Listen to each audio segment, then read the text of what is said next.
جہالت بند کیا اور الحمدللہ والصلاۃ والسلام علی رسول اللہ وعلی آلہ وصحبہ ومن والہ۔ ناظرین، خیر مقدم ہے آپ کا خوشگوار زندگی کے اصول کے اس پروگرام میں۔ السلام علیکم ورحمۃ اللہ وبرکاتہ۔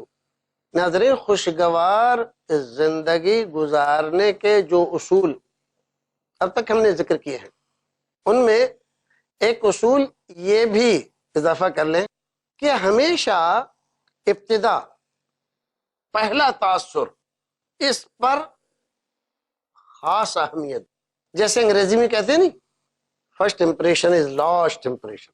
فارسی میں جیسے ہم کہتے ہیں کہ گربہ کشتن روز اول، یہ سب مثالیں، محاورے کسی مقصد کے تحت ایجاد کیے گئے۔ وجہ اس کی یہ ہے کہ ایک آدمی کے دماغ پر آپ کا فرسٹ امپریشن جو پڑتا ہے وہ تا دیر قائم رہتا ہے۔ اگر وہ امپریشن غلط پڑ گیا تو آپ لاکھ جتن کیجئے، آپ اس داغ کو چھڑا نہیں پائیں گے۔ اور اچھا امپریشن پڑ گیا پہلی ہی بار میں تو دوسرے لوگ کتنا ہی بدگمان کرنے کی کوشش کریں، لیکن آپ اتنی جلدی اس سے بدگمان نہیں ہوں۔ یہ محاورے ایک بات تو اچھی طرح سے بتاتے ہیں، پہلا تاثر آدمی کے دماغ پر کسی کے بھی بارے میں جو بیٹھ جاتا ہے وہ بڑی مشکل سے ہٹتا ہے۔ اس لیے آپ اگر خوشگوار زندگی گزارنا چاہتے ہیں تو آپ اپنے فعل کو، قول کو، عمل کو، خاص طور سے نئے لوگوں کے ساتھ اچھا، بہتر اور خوشگوار رکھیے۔ اور اگر آپ کے کسی عمل سے بد اخلاقی، بد کرداری، بد معاملگی پائی گئی، بعد میں آپ کتنا بھی اس کو مٹانے کی، بتانے کی، تعویل کرنے کی کوشش کریں، لیکن آدمی کے ذہن پر جو بات بیٹھ جائے گی بہت مشکل سے ہٹے گی۔ ہم اگر تذکرہ کریں بعض اساتذہ کا جو پڑھانے کے لیے جاتے ہیں اسکولوں میں، بعض اساتذہ ایسے ہوتے ہیں کہ جن کے ساتھ طلباء ہمہ وقت چپکے رہتے ہیں، اور بعض ایسے ہوتے ہیں کہ طلباء کو ان کی کوئی فکر نہیں رہتی، ان کو طلباء کی کوئی فکر نہیں۔ آئے گھنٹی لی، طلباء کیا کر رہے ہیں کیا نہیں کر رہے ہیں اس کو ان سے کوئی لینا دینا نہیں، کیا پڑھایا کیا نہیں پڑھایا طلباء کو اس سے کوئی مطلب نہیں۔ دونوں ناکام، دونوں کا رویہ غیر معیاری، نادرست اور ناقص ہے۔ ہونا یہ چاہیے کہ طلباء کے ساتھ اس انداز سے جڑے رہیں کہ طلباء اپنے آپ کو آپ سے قریب کرنے کی کوشش کریں اور آپ کے تجربات سے فائدہ اٹھائیں۔ لیکن یہ تبھی ہوگا جب آپ کا پہلا تاثر طلباء کے لیے اچھا اور بہتر ہوگا۔ رسول اکرم صلی اللہ علیہ وسلم کی زندگی میں ہم دیکھتے ہیں کہ آپ اکثر جب کوئی آدمی پہلی بار آپ کے پاس آتا تو آپ ایسی چھاپ اس کے ذہن پر چھوڑتے کہ زندگی بھر اس کو یاد رکھتا، بھولتا نہیں۔ حضرت عدی ابن حاتم آپ کے پاس تشریف لائے تو حضرت عدی تو یہ سوچتے ہوئے جا رہے تھے کہ مجھے تو آپ پہچانتے نہیں ہیں، میں بتاؤں گا کہ میں عدی ابن ابی حاتم ہوں تو آپ مجھے پہچانیں گے۔ آپ صحابہ کرام کے درمیان میں مجلس میں بیٹھے ہوئے ہیں اور آپ کی جیسے ہی نظر پڑی عدی پر تو آپ اپنی جگہ سے اٹھے اور کہا کہ تم عدی ابن حاتم ہو۔ ان کو بڑا تعجب ہوا، ان کا ہاتھ پکڑا اور لے کر اپنے گھر چلے، اور جو کچھ بھی ہوا تفصیلات بہت ہیں۔ ایسے ہی آپ دیکھیں وفد عبد القیس رسول اکرم صلی اللہ علیہ وسلم کی خدمت میں حاضر ہوا، آپ کی نظر پڑی، نئے لوگ ہیں، پوچھا من القوم، انہوں نے اپنا تعارف کرایا، ہم عبد القیس قبیلے کے لوگ ہیں۔ آپ نے فوراً فرمایا مرحبا غیر خزایا ولا ندامہ، تمہارے لیے خوش آمدید ہے، تمہارا آنا مبارک ہو، نہ تمہارے لیے کوئی ذلت کی بات ہے اور نہ کوئی ندامت کی بات ہے، تم اپنے لوگوں میں ہو۔ اتنا بہتر تاثر ان کے دماغوں پر مرتب ہوا۔ راوی بیان کرتے ہیں کہ وہ لوگ ابھی اپنی سواریوں پر تھے اور رسول اکرم صلی اللہ علیہ وسلم اچانک وہاں پہنچ گئے تھے۔ اسی درمیان میں آپ نے پوچھا تھا کہ وہ وقت ایسا تھا کہ الگ الگ قبیلے صبح سے شام تک آتے رہتے تھے ایمان کے لیے. آپ نے پوچھا اور انہوں نے بتایا کہ ہاں عبد القیس کے لوگ ہیں. آپ نے جب یہ فرمایا غیر خزایا ولا ندامہ تو ان کی تو عید ہو گئی. انہوں نے انتظار نہیں کیا کہ ہم آگے بڑھیں، اس جگہ پر پہنچیں جہاں اونٹوں کو بٹھانا ہے، اونٹوں کو بٹھایا جائے پھر اترا جائے، بلکہ ایسے ہی اونٹوں پر سے چھلانگ لگا دی. رسول اکرم صلی اللہ علیہ وسلم کی عقیدت اور محبت میں، اور یہ جو تمغہ ان کو اللہ کے رسول کے دربار سے ملا غیر خزایا ولا ندامہ کا، زندگی بھر ان کے دماغ پر پیوست رہا. یہ رسول اکرم صلی اللہ علیہ وسلم کا اعجاز تھا. آپ پہلا امپریشن ایسا ڈالتے تھے کہ جس کی وجہ سے آدمی ساری زندگی کے لیے آپ کا ہو جاتا تھا. ایک جگہ میں تشریف لے جا رہے ہیں، بہت سارے صحابہ کرام آپ کے ساتھ ہیں، سفر لمبا ہو گیا، پانی ختم ہو گیا، سب لوگ پریشان ہیں. اتفاق سے بعض صحابہ کرام کو ایک خاتون ایک اونٹ پر اکیلی بیٹھی ہوئی اور 2 مشقیں پکھالے ٹانگے ہوئے جاتی ہوئی نظر آئی. ان لوگوں نے جا کے اس کو روک لیا اور کہا کہ ذرا ادھر چلو اللہ کے رسول کے پاس. وہ مشرک عورت تھی بیچاری، وہ کیا جانے رسول کو، کہا کون رسول اللہ، کہا چلو ادھر چلو، لے کے آ گئے رسول اکرم کے پاس. نبی اکرم صلی اللہ علیہ وسلم نے دیکھا پانی کی بہت شدید ضرورت تھی، ایک مشق اتروائی اور آپ نے اس میں سے پانی نکالنے کا حکم دیا. عورت دیکھ رہی ہے سب کچھ. نبی اکرم صلی اللہ علیہ وسلم نے کہا جس کو وضو کرنا ہو وضو کر لے، جس کو غسل کرنا ہو غسل کر لے، جس کو اپنے برتن میں پانی بھرنا ہو پانی بھر لے. لشکر کے سارے برتن بھر دیے گئے، ساری ضرورتیں پوری کر لی گئیں جو وقتی تھی. پھر کیا ہوا اس کو بتاتے ہیں بریک کے بعد. پھر ملتے ہیں، تب تک کے لیے اللہ حافظ. میرے آقا آپ نے ان کو ہے ابتدا. خیر مقدم ہے ناظرین، آپ کا بریک کے بعد ایک بار پھر ہم تذکرہ کر رہے تھے بریک میں جانے سے پہلے ایک مشرکہ عورت کا جو ایک اونٹ پر پکھال لادے ہوئے پانی بھرے ہوئے جا رہی تھی کہیں. صحابہ کرام کو بڑی سخت ضرورت تھی پانی کی. اس سے پوچھا پانی یہاں کہاں ہے؟ تو کہنے لگی پانی تو ایسے نہیں ملے گا، بہت دور ہے. جہاں سے پانی لا رہی ہو، جہاں تم جا رہی ہو، اس کے درمیان مسافت کتنی ہے؟ کہا 1 دن رات کی، 24 گھنٹے لگیں گے. صحابہ کرام نے اس کو لے کر گئے، اللہ کے رسول کی خدمت میں حاضر کر دیا. رسول اکرم نے ایک مشق اتروائی، اس میں سے پانی لیا، سارے لشکر کے برتن بھروا دیے، جانوروں کو پانی پلا دیا، وضو کرنے والوں نے وضو کیا، نہانے والوں نے غسل کیا اور پینے والوں نے پیا، ساری ضرورتیں پوری ہو گئی. حکم دیا اب اس کی مشق کو اس کے اونٹ پر لاد دو. صحابہ کرام نے پھر سے اس مشق کو اٹھا کر اونٹ پہ لاد دیا. جتنی پہلے بھری ہوئی تھی اس سے زیادہ بھری ہوئی لگ رہی تھی. معجزہ رسول اکرم صلی اللہ علیہ وسلم کا. اب ہونا تو یہ چاہیے تھا کہ آپ کہہ دیتے کہ جہاں سے تم آئی ہو، جہاں جا رہی ہو، چلی جاؤ. لیکن آپ نے صحابہ کرام کو حکم دیا جس کسی کے بھی پاس کھانے پینے کا کوئی سامان ہو لے کر آئے. ایسا کیوں؟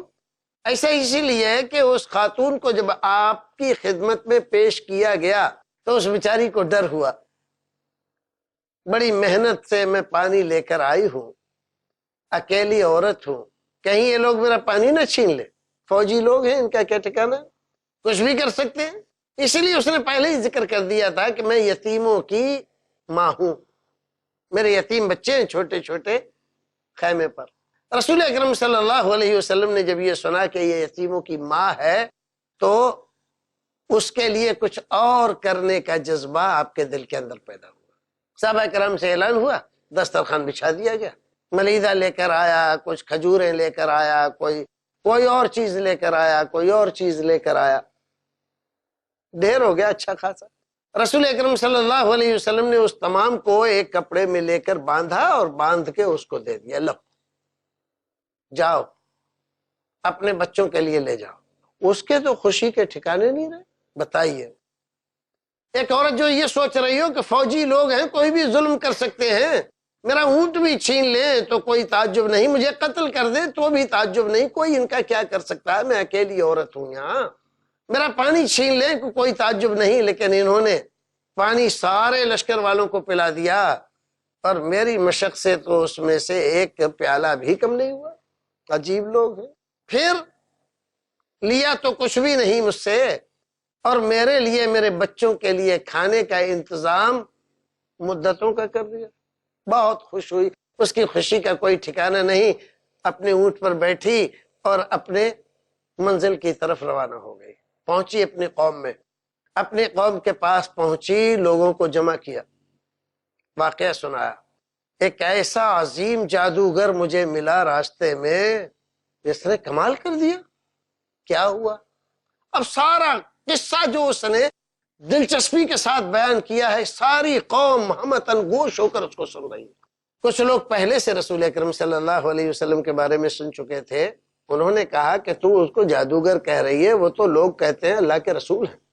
کہا کہ ہاں ہاں، وہ لوگ یہی کہہ رہے تھے، یہی بتا رہے تھے کہ اللہ کے رسول ہیں، لیکن اس جیسا آدمی کوئی نہیں ہے، اس سے اچھا کوئی آدمی نہیں، کوئی ظلم نہیں، کوئی زیادتی نہیں، ہماری مشق سے پانی نکالا، سارے لشکر کو سیراب کر دیا اور ایک بوند بھی کم نہیں ہوا، اور اس کے باوجود بدلے میں اتنا زیادہ کھانا مجھے دے دیا، میرے بچوں اور میرے لیے ہفتوں کے لیے کافی ہو گیا۔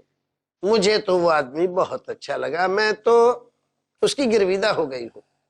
لوگوں نے مشورہ کیا، اس کی تعریف بیان کرنے پر پوری قوم آمادہ ہو گئی کہ مسلمان ہو جائے، اور کچھ دنوں کے بعد حاضر ہوئے، وہ عورت بھی تھی، اور پورا قبیلہ مسلمان ہو گیا۔ یہ first impression is last impression والا معاملہ۔ پہلا تاثر جو اس کے دماغ پر پڑا رسول اکرم کا، وہ ایسا عظیم پڑا، اس کو وہ بھول نہیں سکتی تھی۔ تو آپ اگر اپنی زندگی کو خوشگوار بنانا چاہتے ہیں تو آپ اس بات کا خیال رکھیے، فرسٹ امپریشن آپ کا گھر میں ہو، بچوں کے ساتھ ہو، بیوی کے ساتھ ہو، ماں باپ کے ساتھ ہو، آفس میں ہو، دفتر میں ہو، سفر میں ہو، بہتر ہونا چاہیے۔ لیکن آپ فرسٹ امپریشن تو اچھا ڈال دیں، بعد میں اس عورت کا واقعہ، وفد عبد القیس کا واقعہ، یا ثمامہ کا واقعہ ہو، یا اور زندگی کے واقعات، رسول اکرم صلی اللہ علیہ وسلم کے پہلی ملاقات میں جو تاثر رسول اکرم صلی اللہ علیہ وسلم کا آدمی کے اوپر پڑتا تھا، وہ اتنا اہم ہوتا تھا کہ ساری زندگی اس کو بھول نہیں سکتا تھا۔ عتبہ بن ربیعہ، ابو الولید، بڑا سردار مکے کا، لوگ پریشان ہیں بہت، رسول اکرم کی دعوت سے لوگوں میں بے چینی پھیلی ہوئی ہے، کیا ہو رہا ہے؟ باپ دادا کے دین کے خلاف یہ سازشیں رچ رہا ہے، اتنے فتنہ فساد پھیلا رکھا ہے، سارے لوگوں کو ورغلا رہا ہے، آج کے زمانے میں جیسا ہو رہا ہے۔ حق بات کہیے، صحیح بات کہیے تو کچھ لوگ پرانے جو ایک خاص ڈگر پر چلتے چلے آ رہے ہیں، ان کے افکار، خیالات، نظریات اور ان کی زبانوں سے صادر ہونے والے کلمات بالکل وہی ہیں جو مشرکین مکہ کی زبانوں پر الفاظ آتے تھے۔ ان تمام میں عتبہ بن ربیعہ کو لوگ کہتے ہیں کہ ہم چاہتے ہیں کہ آپ جا کر بات کریں ان سے، محمد سے بات کریں۔ تم چاہتے ہو میں بات کروں؟ ہاں، لیکن دیکھو میں ایسا ویسا آدمی نہیں ہوں، تمہیں اعتبار ہے مجھ پہ؟ ہاں ہاں، ہم سب کو اعتبار ہے تم پہ، میں جو بات کروں گا آر پار کی بات کروں گا۔ ہاں ہاں، ہم آر پار کی بات کرنے کے لیے تیار ہیں۔ ٹھیک ہے، گئے رسول اکرم صلی اللہ علیہ وسلم، اتفاق سے مل گئے، کھڑے ہی کھڑے کہتا ہے محمد تم بہتر ہو یا تمہارے باپ بہتر تھے؟ رسول اکرم صلی اللہ علیہ وسلم خاموش رہتے ہیں، پھر پوچھتا ہے یہ بتلاؤ تم بہتر ہو تمہارا دادا بہتر تھا؟ آپ پھر بھی خاموش رہتے ہیں۔ پھر اور باتیں، سوال پر سوال، سوال پر سوال، نئی نئی باتیں، تم نے ساری قوم کو ورغلا رکھا ہے، دھوکے میں ڈال رکھا ہے، یہ کر رکھا ہے، وہ کر رکھا ہے، کیوں ایسا کر رہے ہو؟ سرداری چاہتے ہو؟ ہم تمہیں سردار بنا دیں گے۔ مالداری چاہتے ہو؟ بولو کتنا مال چاہیے؟ شادی کرنا چاہتے ہو؟ 10 لڑکیوں کی شادی کرا دیں گے تم سے، بولو کس لڑکے سے شادی کرنا چاہتے؟ رسول اکرم صلی اللہ علیہ وسلم اس کی یہ باتیں ساری بڑی خاموشی کے ساتھ اور نہایت اطمینان کے ساتھ سن رہے ہیں، اور وہ کہتا جا رہا ہے بڑے جوش میں، جذبے میں، آواز بلند ہے، اور اس کی آواز سے اس کے جوش و جذبے کا پتہ چل رہا ہے۔ ایسے ہی وہ باتیں کرتا رہا، خاموش ہوا۔ آپ نے فرمایا اگر آپ نے اپنی بات کہہ لی ہو تو میں کچھ کہوں؟ کہنے لگا ہاں میں نے اپنی بات کہہ لی، اب تم کہو۔ رسول اکرم صلی اللہ علیہ وسلم نے قرآن شریف کی سورہ حامیم سجدہ کی تلاوت فرمائی۔ حامیم سجدہ کی تلاوت آپ نے جب شروع کی تو اس کی آنکھیں پھٹی کی پھٹی رہ گئی، حرکت بند ہو گئی، آنکھیں کھلی ہوئی ہیں، ٹکٹکی لگی ہوئی ہے۔ سنتے سنتے اچانک اس نے اپنے دونوں ہاتھ، بیٹھا ہوا تھا، اپنے ہاتھ پیچھے کر لیے، ہاتھوں میں لرزش ہونے لگی، یہاں تک کہ رسول اکرم صلی اللہ علیہ وسلم تلاوت کرتے ہوئے جب آیت سجدہ تک پہنچے، آپ نے سجدہ کیا، پھر پڑھنے لگے، بڑھ کے اس نے آپ کے منہ پر ہاتھ رکھ دیا، بس کرو اب مت پڑھو، لیکن آپ نے تلاوت جاری رکھی، تھرا گیا، اور جب آپ نے تلاوت ختم کی اٹھا اور اپنی قوم کی طرف چلا۔ عرب کے لوگ، خاص طور سے مکے کے لوگ بڑے قیافہ شناس تھے۔ خطبہ جا رہا ہے، قوم کے لوگ بیٹھے ہوئے ہیں انتظار میں کیا خبر لے کر آتا ہے۔ ایک بوڑھا تجربہ کار کہتا ہے سنو، ابو الولید جس چہرے کے ساتھ گیا تھا اس چہرے کے ساتھ آ نہیں رہا ہے۔ پہنچا، لوگوں سے کہا لوگوں میں تمہیں مشورہ دیتا ہوں محمد کو چھوڑ دو، اس کے ساتھ تعارض نہ کرو، اگر اس نے کوئی عظیم حکومت قائم کر لی تو وہ تمہاری حکومت ہوگی، باقی اس کی مخالفت سے تمہیں کچھ حاصل نہیں ہوگا۔ میں نے بڑی بڑی مجلسیں دیکھی ہیں، بادشاہوں کی مجلسیں، ان کے دربار اٹینڈ کیے ہیں، قسم پروردگار کی جو کلام اس کا ہے وہ نہ کسی شاعر کا کلام ہے، نہ کسی جادوگر کا ہے، نہ کاہن کا ہے، وہ ایسا ہے کہ اس میں سر دھنی ہے۔ لوگوں نے کہا نہیں نہیں، ارے تم سمجھے نہیں جی، وہ شاعری ہے۔ کہا کہ تم مجھ سے زیادہ جانتے ہو شاعری، میں نے انسانوں کی ہی نہیں جنوں کی شاعری بھی سنی ہے، وہ ہرگز شاعری نہیں ہے۔ یہ کیا ہے؟ آپ نے جتنے اطمینان کے ساتھ اس کی پوری بات سنی، اور سننے کے بعد صرف اور کچھ نہیں کہا، اس کی کسی بات کا جواب نہیں دیا، قرآن شریف کی چند آیتیں تلاوت فرمائی، جس کا یہ اثر ہوا زندگی بھر وہ آپ کی مخالفت سے بچنے کی کوشش کرتا رہا۔ تو خوشگوار زندگی کے لیے ضروری ہے آپ فرسٹ امپریشن پر زیادہ زور دیں، ضروری نہیں ہے ہر ایک بات کا جواب دیا جائے، اپنی بات جو آپ کہنا چاہتے ہیں آپ وہ بات کہیے، اگلے آدمی کی ہر بات کا، ہر جملے کا جواب دینے کی کوشش کریں، اس کی ضرورت نہیں ہے۔ یہی خوشگوار زندگی کے اصول ہیں۔ پروردگار ہمیں اور آپ کو نیک عمل کرنے کی توفیق عطا فرمائے۔ پھر ملیں گے اگلے ایپیسوڈ کے ساتھ ایک نئے اصول کے ساتھ، تب تک کے لیے اجازت دیجیے، اللہ حافظ، السلام علیکم ورحمۃ اللہ وبرکاتہ۔ میرے آقا آپ نے ان کو درس دیا ہے محنت کا، دنیا